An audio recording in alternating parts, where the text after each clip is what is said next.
Hello friends, welcome है आपका एक बार फिर से नॉलेज टीवी देसी ताऊ के यूट्यूब चैनल पर। मैं हूं आपकी फ्रेंड रीटा सैनी और आज जो हम एक स्पेशल टॉपिक लेकर आए हैं काफ़ी सारे बच्चों के डिमांड पर, वो है हमारा यूजीसी नेट। क्या ये होता है यूजीसी नेट? कौन जो है इसको दे सकते हैं? क्या एलिजिबिलिटी क्राइटेरिया होता है? और कौन सी जॉब जो है आप ये पेपर क्रैक करके ले सकते हो? और सबसे बड़ी जो चीज़ है इसके अंदर जो आपके लिए हेल्पफुल रहेगी एज अ स्टूडेंट, आपको पता है कि सबसे बड़ी प्रॉब्लम होती फाइनेंस, यानी कि पैसा। तो कौन सा ऐसा जरिया है जिसके थ्रू आप स्टडी भी कर सकते हो और पर मंथ आप कम से कम 35 से 40,000 यानी कि 35 से 40,000 पैसे जो है वो अर्न भी कर सकते हो। वो सारी चीजें आज हम डिस्कस करेंगे इस छोटी सी वीडियो में। चलिए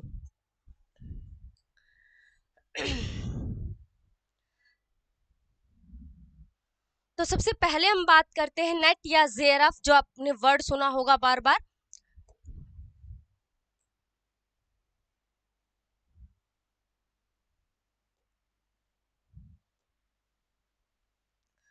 तो नेट या जेआरएफ की अगर हम बात करें तो सबसे पहले जो आपको चीज देखनी है गाइस, वो क्या कि नेट या जेआरएफ दो टर्म आपको गिवन है। बेसिकली दो जो है बॉडीज वो कंडक्ट करती है आपका ये एग्जाम। उनमें से जो एक है जिसके बारे में हम आज बेसिकली डिस्कस करेंगे, एक होता आपका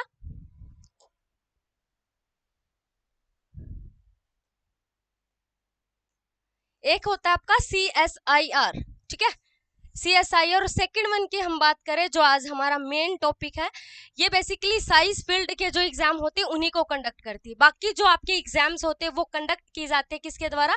यूजीसी नेट, यानी कि नेट जो है वो यूजीसी नेट का एग्जाम जो है एनटीए द्वारा कंडक्ट किया जाता है।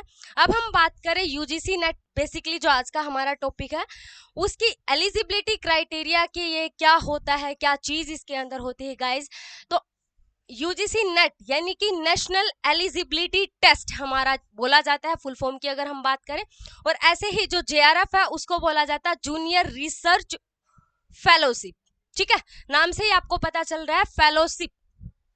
तो ये दो टर्म आपने बार बार सुनी होगी। काफी बच्चों का जो डाउट था कि क्या होती है, क्या चीज है नेट और जेआरएफ में, क्या है, कौन से के लिए आपको अप्लाई करना चाहिए, वो सारी इंफॉर्मेशन कंडक्ट किसके द्वारा किए जाते हैं ये दोनों ही आप, यानी कि नेट का जो एग्जाम है या जेआरएफ का जो एग्जाम है वो कंडक्ट किया जाता है एनटीए के द्वारा, यानी कि नेशनल टेस्टिंग एजेंसी जो है हमारी, वो इस एग्जाम को कंडक्ट करती है।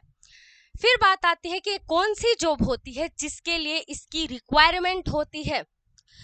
तो जहां भी आप बात करते हो एक प्रोफेसर और एक होता है आपका लेक्चरर। काफी सारे बच्चों को ये भी नहीं पता होता कि क्या लेक्चरर होता है, क्या प्रोफेसर।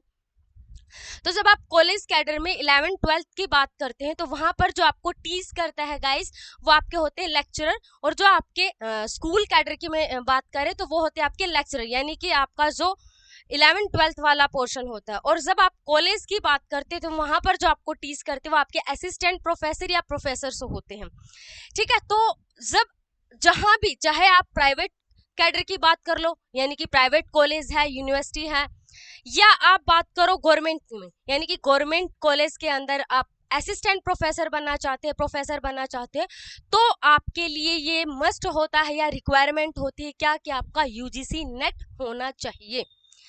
फिर काफी सारे बच्चों की ये होता है कि अगर ये यूजीसी नेट होता है तो फिर जेआरएफ क्या होता है।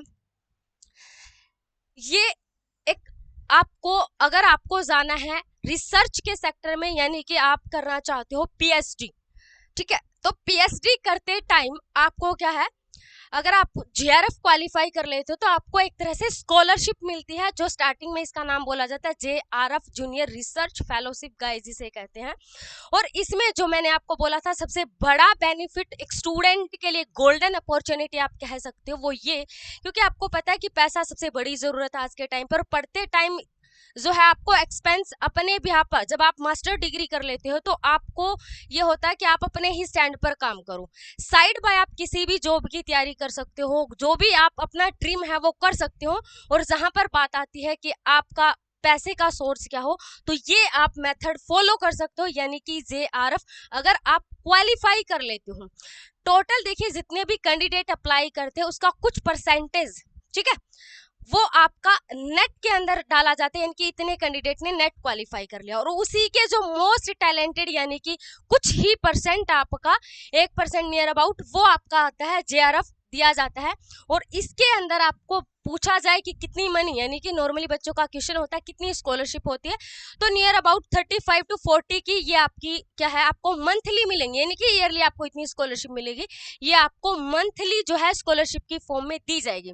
अब ये भी आपको कंफ्यूजन क्लियर करना है कि ये नहीं कि सिर्फ आपने JRF क्वालिफाई कर लिया तो आपको मिल जाएगी, नहीं, उसके लिए आपको PhD करनी पड़ती है, यानी कि PhD में आपको एडमिशन लेना पड़ेगा, तब आपको ये पर मंथ स्कॉलरशिप मिलती रहेगी, ठीक है। यानी कि एक तरह से अगर आप थोड़ा सा भी मेहनत कर लेते हो तो 25 लाख रुपीज जो है वो आप ले सकते हैं, यानी कि 20 से 25 लाख की अमाउंट, देखो कितनी बड़ी अमाउंट है, और साथ में आप अपनी स्टडी को भी कंटिन्यू कर सकते हैं, आप अपना जो भी गवर्नमेंट जॉब का ड्रीम है या जो भी आपका ड्रीम है वो कर सकते हैं।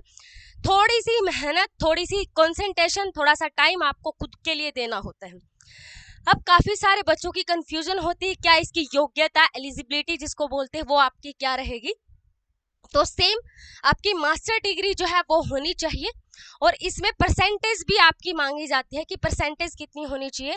तो परसेंटेज के लिए आपको याद रखना, परसेंटेज जो रहेगी जनरल के लिए, अगर हम बात करें किसके लिए, जनरल के लिए, तो मास्टर्स प्लस 55 कितनी परसेंट होनी चाहिए आपकी मास्टर डिग्री के अंदर, 55% या 55% जो है आपके मार्क्स होने चाहिए।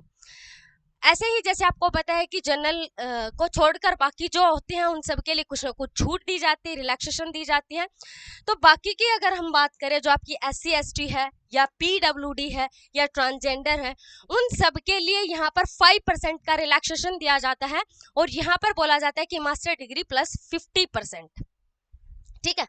अब यहाँ पर सबसे बड़ा कंफ्यूजन, काफी सारे बच्चों ने मेरे पास मैसेज किया, काफी सारे स्टूडेंट हैं, मैं MCOM फर्स्ट ईयर में हूँ, क्या मैं अप्लाई कर सकता हूँ? जी, आप अप्लाई कर सकते हैं। जब आपका नेट का सर्टिफिकेट आता है, जिसने भी अगर पहले दिया है या वही बच्चे देख रहे होंगे जो इंटरेस्टेड होंगे, तो उसके लिए मैं क्लियर कर दूं, जब मेरा नेट का सर्टिफिकेट आता है तो उसमें स्पेशली मेंशन है कि अगर आपकी मतलब MCOM आप फर्स्ट ईयर में है और आप अप्लाई करना चाहते तो आप कर सकते हैं, बट वहां पर एक कंडीशन रहती है कि वो आपकी विद इन 2 ईयर, जब आपका क्वालिफाई हो जाता है तो उसके 2 सालों के अंदर अंदर जो है वो आपकी मास्टर्स कंप्लीट होनी चाहिए। तो ये उन बच्चों का डाउट जिनको ये लगता है कि अगर मैं मास्टर फर्स्ट ईयर में हूँ, फर्स्ट सेम में हूँ, तो मैं अप्लाई कर सकता हूँ या नहीं। जी हाँ, आप कर सकते हो। अगर आपका क्वालिफाई हो जाएगा तो उसके लिए आपको ये कंडीशन पूरी करनी होगी कि विद इन 2 ईयर यानी कि 2 सालों के अंदर अंदर जो है आपको ये एग्जाम मतलब अपने जो मास्टर्स है उसको कंप्लीट करना होगा, ठीक है। अब सबसे नेक्स्ट जो कंफ्यूजन रहता है कि एज लिमिट क्या रहेगी इसकी, तो अगर गाइज हम एज लिमिट की बात करें तो UGC नेट की जो है कोई भी आपको एज लिमिट नहीं दी है, आप कितने भी एज के हो, आपकी कितनी भी उम्र है, 35 है, 40 है, व्हाटसोएवर, नो प्रॉब्लम, आप अप्लाई कर सकते हो, no age limit. But age limit का फंडा रहता है गाइस, किसके अंदर आता है एज लिमिट का क्राइटेरिया, आपका JRF के अंदर। अगर आप स्कॉलरशिप वाली जो मैंने आपको बात बताई थी अगर आप उसका बेनिफिट लेना चाहते हैं तो आपको एज की तरफ भी देखना होगा। वहां पर जनरल की अगर बात की जाए, फॉर द जनरल मेल, ठीक है, यहाँ पर देखना मेल भी स्पेशली लिखा है मैंने, यानी कि अगर मेल है तो उसके लिए आपको याद रखना उसकी एज की लिमिट होती है 30 ईयर, यानी कि 30 सालों तक अगर आपका JRF क्वालिफाई हो जाता है तो आप एलिजिबल रहते हैं इसके लिए, JRF के लिए। बट यानी कि जनरल मेल के लिए था, बाकी सभी के यानी कि जो SC है, ST है, OBC है, OBC एंड फीमेल चाहे वो जर्नल की है, चाहे वो OBC की, चाहे वो जनरल से है बिलोंग करती है या फिर OBC से या SC ST से, व्हाटसोएवर, नो इशू। अगर वो फीमेल है तो उसकी एज लिमिट क्या रहेगी गाइस, 35 ईयर रहेगी, ठीक है, यानी कि 35 साल तक आप ट्राई कर सकते हो JRF के लिए उस 25 लाख की अमाउंट के लिए। अब फीस पे बात आ जाती है कि फीस क्या रहेगी, तो अगर जनरल कैटेगरी की बात की जाए तो जनरल कैटेगरी के अंदर फीस का क्राइटेरिया जो अभी लास्ट आपका नोटिफिकेशन था उसमें दे रखा था 1150 रुपए, 1150 रुपीज। और जनरल के लिए और EWS OBC जो है आपके, उनके लिए आपको दे रखा था 600। बाकी जो आपकी कैटेगरी है, SC ST है, ट्रांसजेंडर है, PWD है, उन सब के लिए जो फीस है वो रहेगी आपकी 325 रुपए। ठीक है, ये आपकी होती है बेसिकली फीस। अब बात करते हैं हम एग्जाम का जो है पैटर्न कैसा रहेगा, कैसा एग्जाम होता है, क्या क्या चीजें होती हैं। देखिए, अब जो पैटर्न चल रहा है रिसेंट के अंदर, 2 एग्जाम होते हैं, मतलब अब सिर्फ एक ही होती है बट एग्जाम 2 होते हैं। पहला फर्स्ट पेपर जिसे हम बोलते हैं कॉमन पेपर, ठीक है। फर्स्ट होता है हमारा कॉमन पेपर जिसमें 10 सब्जेक्ट आते हैं, जो हम बाद की वीडियो में डिस्कस करेंगे सारी चीजें। और इसके अंदर फर्स्ट पेपर के अंदर जो है आपके कितने क्वेश्चन आते हैं, 50 क्वेश्चंस आते हैं। कितने क्वेश्चन आते हैं, 50 क्वेश्चंस आते हैं। और 50 क्वेश्चन जो होते हैं वो हर एक क्वेश्चन जो है वो आपके कितने मार्क्स का होता है, वो आपके 2 मार्क्स का होता है। 2 मार्क्स का होता है, यानी कि टोटल मार्क्स कितने हो गए हमारे, फर्स्ट पेपर जो होता है वो 100 मार्क्स का हो गया आपका। ऐसे ही जो सेकंड पेपर है उसके लिए अगर हम बात करें तो उसके अंदर क्वेश्चन पाए जाते हैं 100 क्वेश्चन, ठीक है। और अगर हम बात करें हर एक, वही सेम पहले वाला ही रहेगा इसमें भी, कि हर एक जो क्वेश्चन है वो 2 मार्क्स का रहेगा, यानी कि एग्रीगेट की अगर हम बात करें तो टोटल आपके 200 नंबर यानी कि 200 मार्क्स के हो जाएंगे, ठीक है। यानी कि टोटल ये आपका सेकंड पेपर में 200 है। अगर दोनों को मिलाकर एग्रीगेट बात करें तो 300 मार्क्स टोटल आपके बन गए, ठीक है। 300 मार्क्स बन गए और 150 क्वेश्चन और 300 आपके क्या हो गए, मार्क्स। अब अप्लाई कब कब किया जाता है, क्या क्या मतलब एक साल के अंदर कितनी बार अप्लाई कर सकते हैं, तो 1 ईयर के अंदर 2 टाइम जो है UGC नेट का नोटिफिकेशन आता है, 2 बार जो है एग्जाम कंडक्ट किए जाते हैं। फर्स्ट आपका आता है जून अटेम्प्ट जिसको बोलते हैं, नॉर्मली जो पेपर है जून के अंदर होता है कंडक्ट, यानी कि जून। और दूसरे अटेम्प्ट की बात करें तो वो आपका रहता है दिसंबर अटेम्प्ट जिसको बोलते हैं। जो जून वाला होता है उसका नोटिफिकेशन जो है फॉर्म अप्लाई करने का जो रहेगा वो मार्च के अंदर शेड्यूल आता है।